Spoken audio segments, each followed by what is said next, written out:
தீபாவளி பரிசாக நாட்டு மக்களுக்கு மத்திய அரசு ஜிஎஸ்டி வரிகளை குறைத்திருப்பதால் தொழில்துறையினர் மகிழ்ச்சி அடைந்திருப்பதாக மத்திய தகவல் மற்றும் ஒலிபரப்புத்துறை இணை அமைச்சர் எல் முருகன் தெரிவித்துள்ளார். கோவை மாவட்டம் அன்னூரில் தொழில்துறையினருடன் அமைச்சர் எல் முருகன் கலந்துரையாடினார். இந்த சந்திப்பு குறித்து எக்ஸ் வலைதளத்தில் பதிவிட்டுள்ள அவர், தொழில்துறையினருடனான சந்திப்பில் கலந்து கொண்டு உரையாடியது மகிழ்ச்சியை ஏற்படுத்துவதாகவும், தீபாவளி பரிசாக ஜிஎஸ்டி வரியை குறைத்ததன் மூலம் தொழில்துறையினருக்கு ஏற்பட்டுள்ள சாதகமான சூழ்நிலைகள் குறித்து கலந்துரையாடியதாக தெரிவித்துள்ளார்.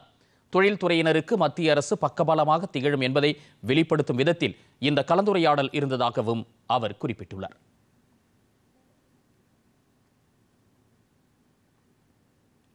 மேலும் பாஜகவில் இணைந்த மாற்றுக் கட்சியினரை மேட்டுப்பாளையம் முகாம் அலுவலகத்தில் சந்தித்து வாழ்த்து தெரிவித்தது மகிழ்ச்சியை ஏற்படுத்துவதாகவும் அமைச்சர் எல் முருகன் கூறியுள்ளார்.